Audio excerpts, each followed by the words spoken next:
European Commission President Ursula von der Leyen is the most powerful woman in Europe. A former German defense minister.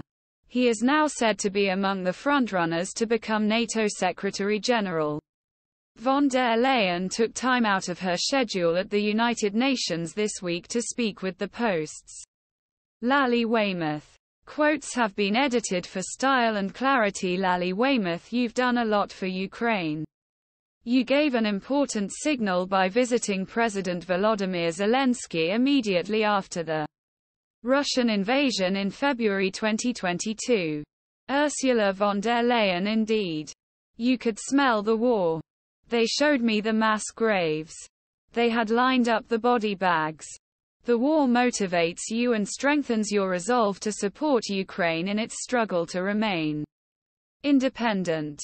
Do you think Ukraine's future should lie in the European Union? This war changes everything. After this war, you can no longer remain in the middle.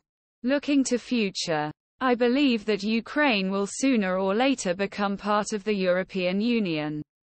Because it is unthinkable for Ukraine to remain between Russia and European Union.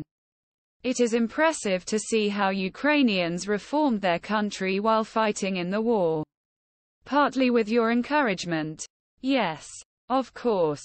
If you want to join the European Union, there are reforms that a country must make. It must have a set of laws to combat corruption and anti-money laundering.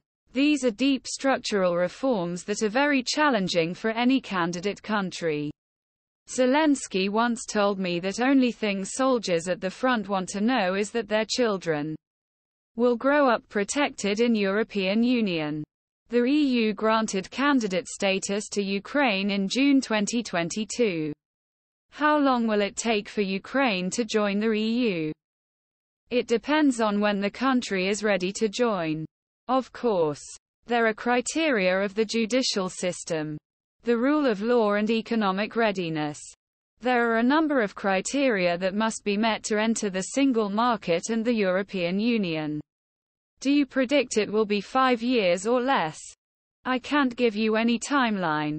As I said, this depends on the speed of reforms. You reiterated this for the EU. It should be expanded to include Ukraine and Moldova. As I said, this war changed everything. But I'm sure the EU. It is completed only by Ukraine, Moldova and the Western Balkans.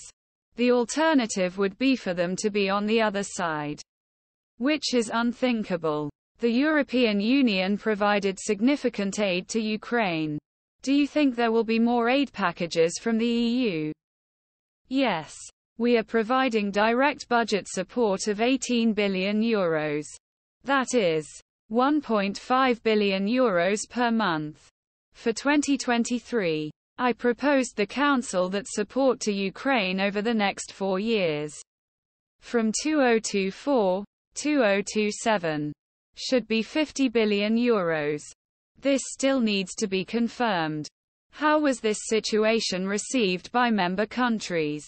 Member states are incredibly supportive of Ukraine. We know that Ukraine is fighting for its survival. But it is also fighting for our values. The budgetary support we give them is